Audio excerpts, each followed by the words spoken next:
That is my first sound test and typing test of a keyboard. This is my first mechanical keyboard. I'm well into it. I've watched hundreds of videos and got a feel for the sounds that I like coming from keyboards. It's a hobby that I'm absolutely gonna love. I did a lot of research, and this keyboard made a lot of sense for me as my first keyboard with a productivity sort of orientated function that I need from it. The keyboard's really solid. I've been using it for a couple of weeks now. I've listened to the audio back from that typing test I've just done, so as I can hear it from like an outside perspective, and I really love the sound of this keyboard. I really love the sound of MX Black switches. That is based on hearing what other switches sound like but having not used them, so I'm going to get a lot more experienced on this front because I've got two hot swappable keyboards on the way, and switches and keycap sets and stuff like that. So, I've listened to a lot of keyboards, know what I like, and I'm going to start working to that end of just building keyboards. It's going to be hot swappable to start off with, and then I'll move on to building my own keyboards after that. However, I do want to get started with this keyboard. I don't want to desolder it.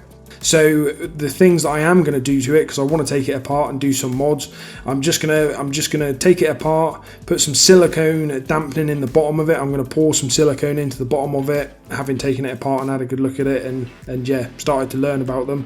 I've got an engineering background, so this is it's beautiful, really nice technology in a really simplistic form. There's a lot that you can do to a keyboard to customize it. At the same time, it's a very, very simple hobby for customizing it by comparison to motorbikes, cars, stuff like that. So the things I'm going to do to this, like I say, are some silicone dampening in the bottom as much as I can get in there. I'm going to lubricate the switches with just some super lube oil from above, just not very much lube at all, and I'm definitely not going to spray lube it. I'm going to use oil. Spray lubing looks like a bad idea to me. I think one of the things that you're looking for when you lubricate a keyboard is consistent lubricating across the switches. There's no way that you can spray the same amount of lube in one as the next with an aerosol can, so that just seems like a bad idea to me.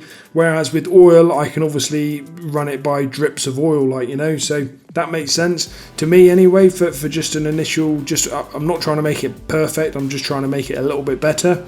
And then some super lube dielectric grease in the stabilizers as well, and that'll be it for this keyboard. Hopefully that'll see a bit of an improvement in it. Not that I've got any problems with it whatsoever, I just want to get started in modding keyboards.